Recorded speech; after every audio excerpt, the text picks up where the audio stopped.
The music pulsed through the night, a reckless heartbeat that drowned out the stars. I stood at the edge of the backyard, clutching a red cup, watching shadows dance across the pool's surface. Then he looked at me, Evan, my best friend, my everything, and the world stopped. His hazel eyes caught the string lights, glinting with something unspoken, something dangerous. We'd been inseparable since we were kids, growing up in the sleepy suburbs of Raleigh, North Carolina. But tonight, at this overcrowded house party, something felt different. The air was thick with summer heat and the weight of secrets we'd both been carrying for too long. I'm Liam Carter, 22, just another guy trying to figure out life after college. Evan Blake, same age, same struggle, was the one constant in my world. We'd shared everything, late-night talks, stupid pranks, dreams of escaping this small-town life. But lately, every glance from him felt like a question I wasn't ready to answer. Tonight, though, there was no escaping it. The party was at Sophie's place, a sprawling house with a pool that shimmered like liquid moonlight. Everyone was drunk on cheap beer and the freedom of youth, laughing too loud, dancing too close. I've been dodging Evan all night, not because I wanted to, but because I was terrified of what I might say if I didn't. He'd been acting strange for weeks, distant one moment, intense the next. I caught him staring at me earlier, his jaw tight, like he was fighting a war inside himself. Liam, Sophie's voice cut through the noise. She grabbed my arm, her blonde curls bouncing. Come dance. You're brooding again. I forced a smile. Not brooding, just thinking. She rolled her eyes. You and Evan both. Where is he, anyway? You two are usually glued together. I scanned the crowd, my heart tripping when I spotted him by the pool, leaning against a patio chair. He was talking to some guy I didn't know, but his eyes flicked to me, holding my gaze for a beat too long. My stomach twisted. He's over there, I muttered, nodding toward him. Sophie followed my gaze and smirked. You two need to sort out whatever's going on. It's painful to watch. Nothing's going on, I said too quickly, my voice sharp. She raised an eyebrow, but didn't push. I wished I believed my own words. The truth was, I'd been wrestling with feelings I couldn't name for months. Maybe years. Evan wasn't just my best friend. He was the person who made me feel alive, who saw through my bullshit and called me out on it. But I was raised in a town where guys like me didn't talk about feelings like that. Not for other guys. Not ever. I downed the rest of my drink, the burn of cheap vodka grounding me. The party swirled around me. Laughter, splashing water, the clink of bottles, but all I could see was Evan. He broke away from the guy he was talking to and started toward me, his stride purposeful, his expression unreadable. My pulse raced. Liam, we need to talk, he said when he reached me, his voice low, urgent. He grabbed my wrist, his touch sending a jolt through me. Not here. I didn't resist as he pulled me away from the crowd, toward the far side of the pool where the lights didn't reach. The noise faded, replaced by the soft lap of water and the hum of cicadas. We stopped under a willow tree, its branches drooping like a curtain around us. What's going on, Ev? I asked, my voice unsteady. You've been weird all night. He let go of my wrist, but didn't step back. His chest rose and felt like he was catching his breath. I can't do this anymore, he said, his words sharp, like they'd been trapped inside him for too long. I can't keep pretending. Pretending what? I asked, but I already knew. My heart pounded so loud I thought he'd hear it. He stepped closer, close enough that I could smell the faint cedar of his cologne. You know what? He whispered. His eyes searched mine, desperate, pleading. I see the way you look at me, Liam. I know you feel it too. I froze, my mind screaming to deny it, to laugh it off like I always did. But I couldn't. Not this time. Not with him standing there, so raw, so vulnerable, like he was offering me his heart and begging me not to break it. Evan, my voice cracked. I wanted to tell him he was wrong, that I didn't feel the same, but the lie wouldn't come. Instead, I took a step back, my sneakers brushing the edge of the pool. This is crazy. We're friends. We've always been friends. Friends don't look at each other the way we do, he said, his voice breaking. Friends don't spend every waking moment thinking about each other. I'm done hiding, Liam. I'm done being scared of what this means. His words hit me like a punch.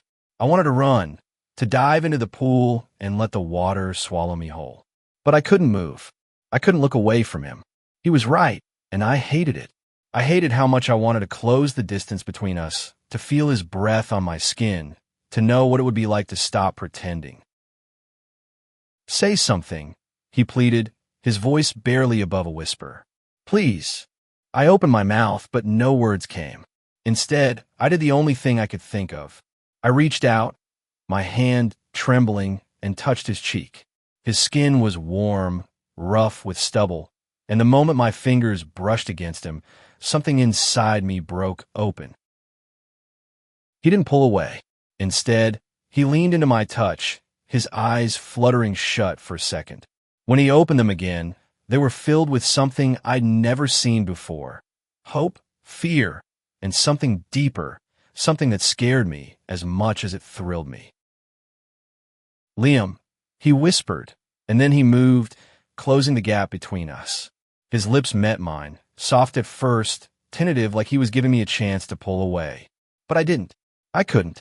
I kissed him back, my hands finding his shoulders, pulling him closer. The world disappeared. The party, the noise, the fear. There was only him, only us, and the truth we'd both been running from. When we finally pulled apart, gasping for air, I felt like I was drowning and flying at the same time. What did we just do? I whispered, my voice shaking. Evan smiled, a small, nervous thing that made my heart ache. We stopped lying, he said. And I'm not sorry. I wanted to laugh, to cry, to scream. I wanted to kiss him again. But before I could say anything, a shout from the party snapped us back to reality. Someone was calling my name, and the spell was broken. We should go back, I said, my voice hollow. I didn't want to, but I didn't know what else to do. Evan nodded, but his hand lingered on mine for a moment longer. This isn't over, he said, his voice firm. We're not done talking about this. I didn't know what to say, so I just nodded. As we walked back to the party, my mind was a storm of emotions. Fear, joy, confusion, and something else, something that felt like freedom. I didn't know what came next, but I knew one thing for sure.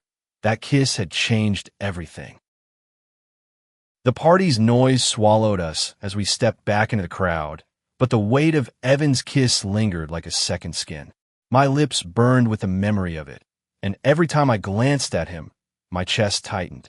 I wanted to grab his hand and run, to find a quiet place where we could figure out what this meant, but the world wouldn't stop spinning long enough for us to breathe. Sophie spotted us and waved us over, her grin oblivious to the earthquake that had just rocked my world. There you are. Thought you ditched us. She handed me another drink, her eyes narrowing as she looked between Evan and me. Everything okay? Yeah, I lied, forcing a smile. Evan nodded, but his jaw was tight, his eyes flicking to me like he was waiting for me to break. I couldn't meet his gaze. Not yet. The rest of the night was a blur.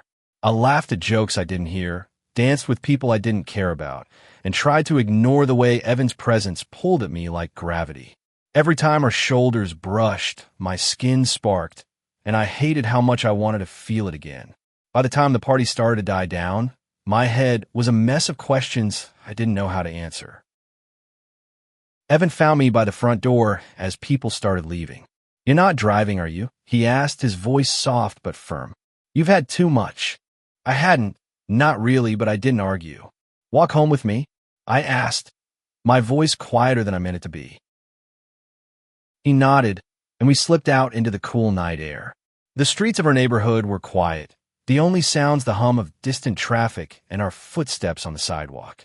We lived a few blocks apart, a route we'd walked 1,000 times, but tonight it felt like uncharted territory. Liam, Evan started, his voice cutting through the silence. About earlier. Don't, I said, sharper than I meant to.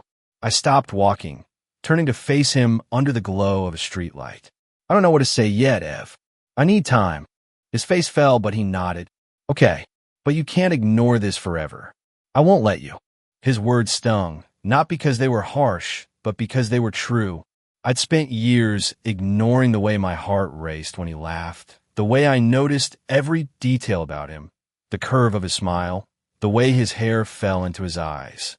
I told myself it was just friendship, just loyalty. But that kiss had shattered the lie.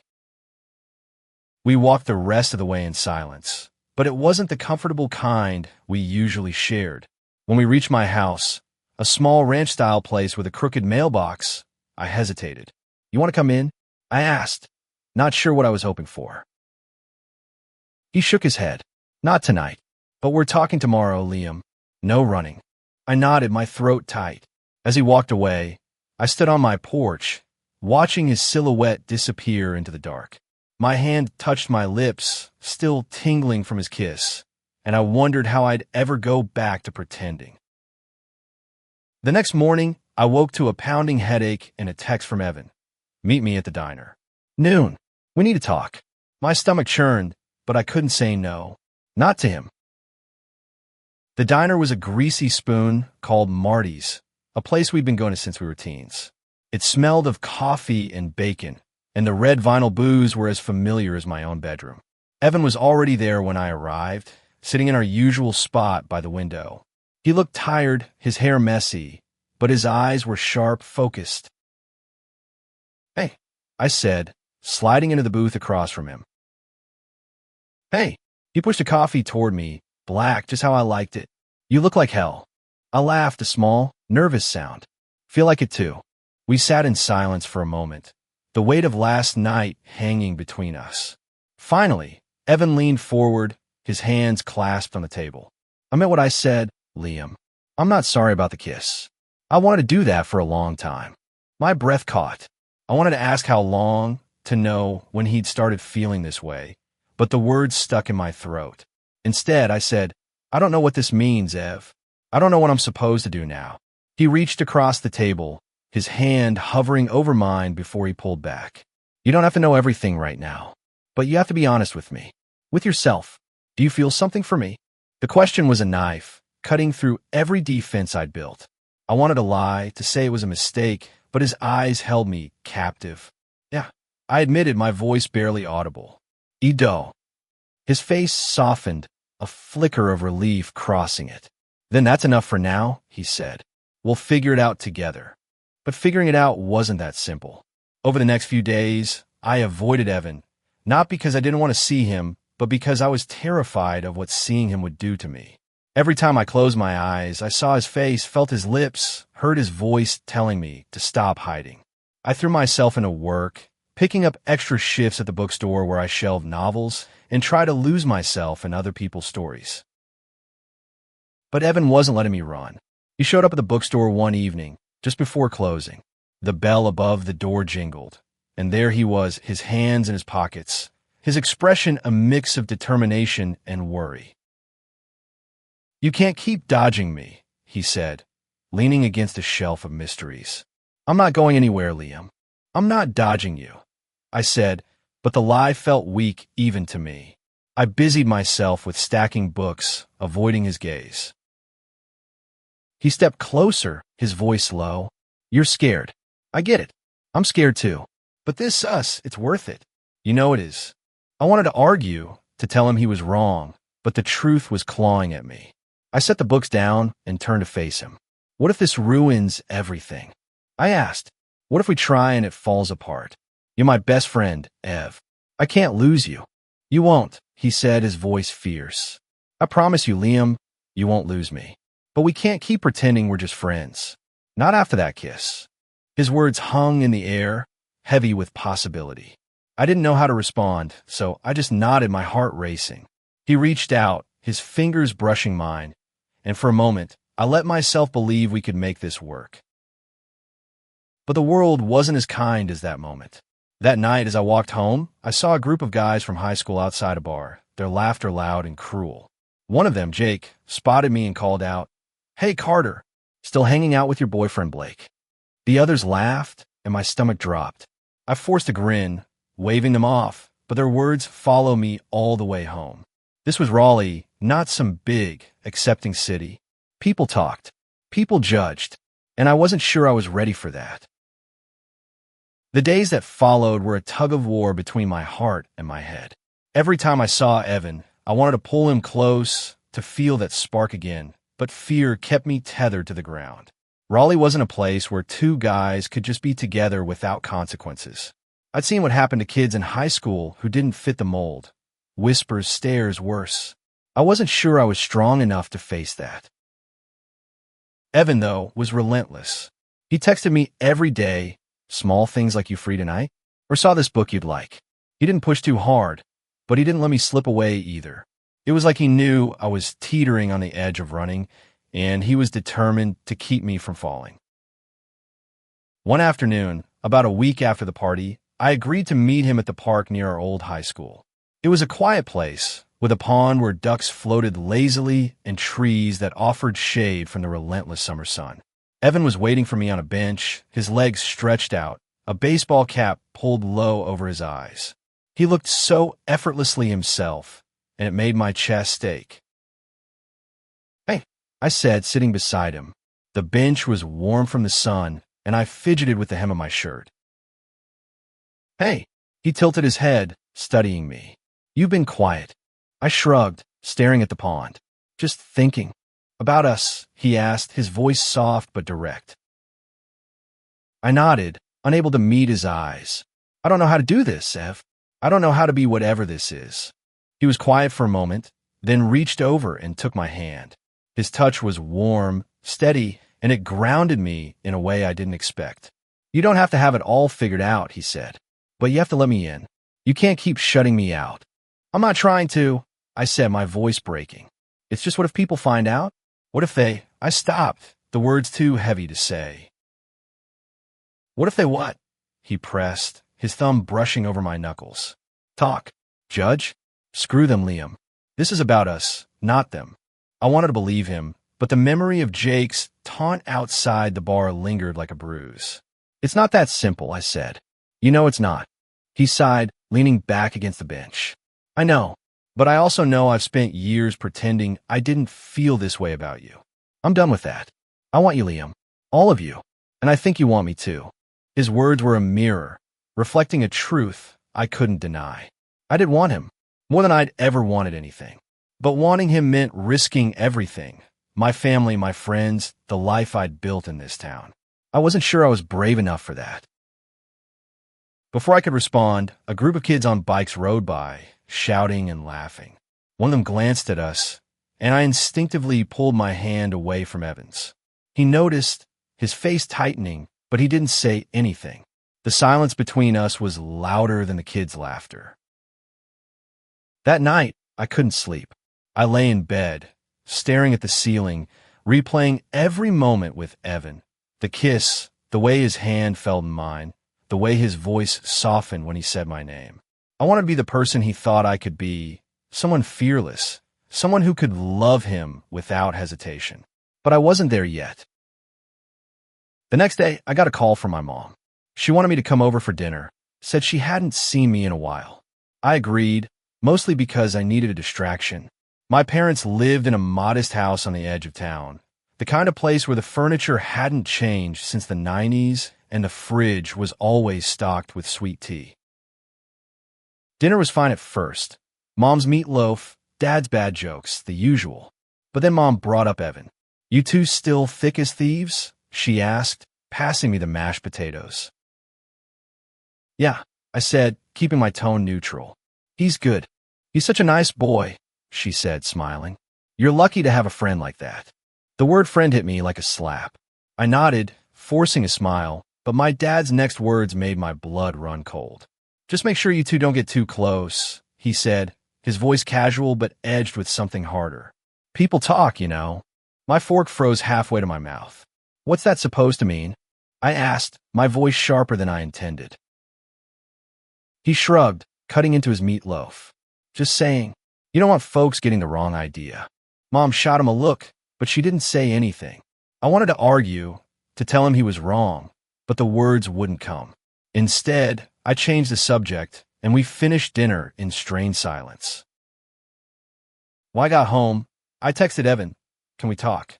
He replied instantly, "My place." Now, his apartment was a small, cluttered space filled with books and records. He opened the door before I could knock, like he'd been waiting for me. "What's wrong?" he asked, his eyes searching mine. I told him about dinner, about my dad's words, about the fear that was eating me alive. He listened, his face unreadable, and when I finished, he pulled me into a hug. It was fierce, desperate, like he was trying to hold me together. "You're not alone in this," he whispered. "Whatever happens, I'm here." I buried my face in his shoulder, my hands gripping his shirt. For the first time in days, I felt like I could breathe. But even as I held him, I knew this was only the beginning. The world was waiting, and it wasn't going to make this easy. Evan's embrace was a lifeline, but it couldn't erase the fear that clung to me like damp clothes. The next few weeks were a delicate dance, moments of closeness with him stolen in private, shadowed by the dread of what would happen if anyone found out. We met in quiet corners at his apartment or on late-night drives to nowhere, talking about everything and nothing. Each touch, each glance, felt like a rebellion against the world I'd grown up in. One evening, we ended up at a dive bar on the outskirts of town, a place where no one knew us. The neon lights buzzed, casting a warm glow over the worn wooden tables. We sat in a corner booth, sharing a pitcher of beer, our knees brushing under the table. Evan was telling a story about some ridiculous thing we'd done in high school, and his laugh was so unguarded, so real, that I forgot to be afraid for a moment. "You remember that time we snuck into the school pool?" he said, grinning. "You were so scared we'd get caught. You were the one who almost drowned trying to do a backflip. I shot back, laughing despite myself." His eyes softened, and he reached for my hand under the table. "I'd do it again," he said. "Any of it, just to be with you." My heart stuttered. I wanted to say something back, something that would match the weight of his words, but before I could, a shadow fell over our table. It was Jake, the guy from the bar the other night, with two of his buddies. His smirk was sharp, predatory. "Well, look at this," he said, his voice loud enough to draw eyes. Carter and Blake, cozy as ever. Evan's hand tightened on mine, but he didn't let go. "What do you want, Jake?" he asked, his tone calm but edged with steel. Jake leaned closer, his breath sour with beer. "Just wondering what's going on with you two. People are starting to talk." "Let them," Evan said, his voice steady. "We're not hiding anything." My stomach dropped. I wanted to pull my hand away, to shrink into the booth, but Evan's grip kept me anchored. Jake's eyes flicked to our joined hands, and his smirk widened. "Yeah, okay," he said. "We'll see how long that lasts." He walked away, his friends laughing, and I felt like the air had been sucked out of the room. Evan turned to me, his expression fierce. "Don't let him get to you," he said. "He's nothing." But Jake wasn't nothing. He was the voice of every doubt I'd ever had, every fear that kept me up at night. When we left the bar, I couldn't shake the feeling that we were being watched, judged, condemned. The next day, the rumors started. I overheard whispers at the bookstore, saw pointed looks at the grocery store. Someone had seen us at the bar, and the story had spread like wildfire.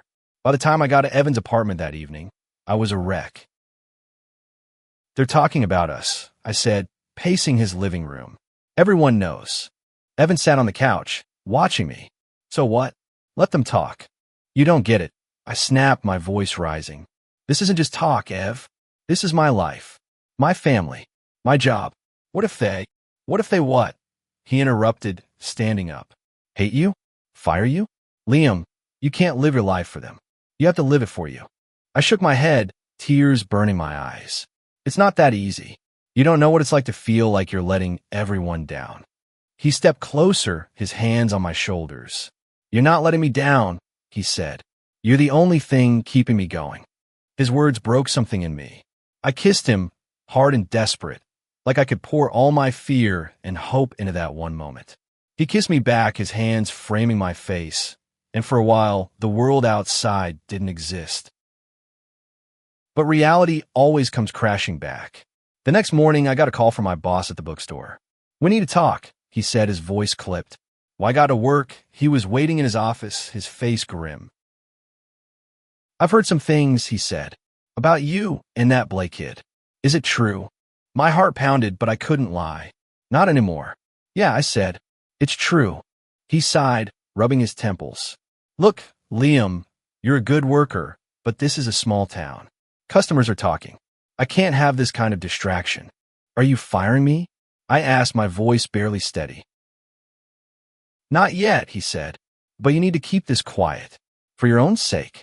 I left his office feeling like I'd been punched. I texted Evan, but he was at work, so I went home and tried to lose myself in a book. But the words blurred together, and all I could think about was how much I stood to lose. That night, Evan came over, his face set with determination. I heard about the bookstore, he said. I'm so sorry, Liam. It's not your fault, I said, but the words felt hollow.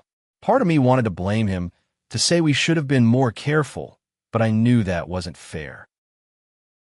We can't let them win, he said, taking my hands. We're stronger than this. Together. I wanted to believe him, but the fear was a living thing inside me. Still, I nodded because I couldn't imagine a world without him in it.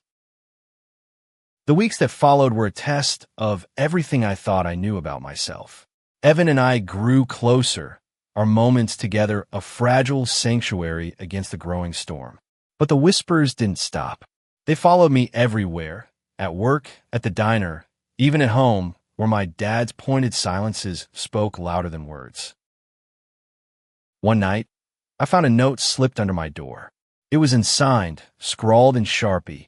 Fags don't belong here. My hands shook as I read it, the words searing into me like a brand. I didn't tell Evan. I couldn't. He was so sure we could face this, but I was crumbling under the weight of it. The breaking point came at a family barbecue. My parents had invited half the neighborhood, and the backyard was filled with laughter and the smell of grilled burgers. I'd brought Evan, telling myself it was just as friends, but the way he looked at me made it hard to pretend. My dad pulled me aside after dinner, his face hard. You need to stop this, Liam, he said.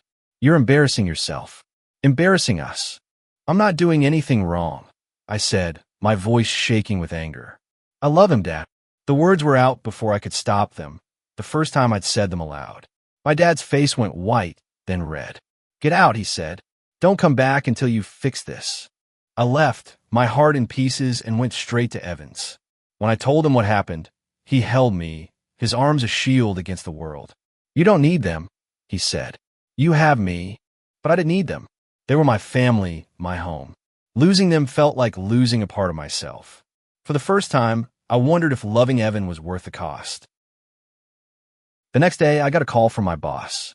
He'd heard about the barbecue, and that was the final straw. I'm sorry, Liam, he said. We can't keep you on. I hung up, numb. Evan found me sitting on my couch, staring at nothing. We'll get through this, he said, but his voice was strained, like he was trying to convince himself too. That night, we went back to the pool where it all started. It was empty now, the water still under the moonlight. We sat on the edge, our feet dangling in the water, and for a while we didn't say anything. I don't know if I can do this, I admitted, my voice barely audible. It's too hard. Evan turned to me, his eyes fierce. You're stronger than you think, Liam, and I'm not giving up on us. Not ever. He took my hand, and I let him. The water lapped at our feet, and I thought about that first kiss, how it had felt like freedom. I wanted that feeling back, but I didn't know how to find it. The next morning, I made a decision. I couldn't stay in Raleigh, not like this. I told Evan I was leaving, heading to Charlotte, where I could start over. Come with me, I said, my voice breaking. We can be together. For real. He looked at me, his eyes wet. Are you sure? He asked. I nodded, and for the first time in weeks, I felt a spark of hope. I love you, I said, the words easier now. I don't want to do this without you. He kissed me, slow and certain. I knew we'd be okay. We packed our bags, left notes for our families, and drove west, the skyline of Charlotte rising like a promise. The road ahead was uncertain, but with Evan beside me, I felt ready to face it. Years later, we look back on that night by the pool as the moment that changed everything. It wasn't easy. There were fights, tears, and moments when we thought we'd break. But we didn't. We built a life together, one where we could be ourselves, unapologetically. And every time I looked at Evan, I knew it was worth it. That kiss, that risk, had given us a love that nothing could take away.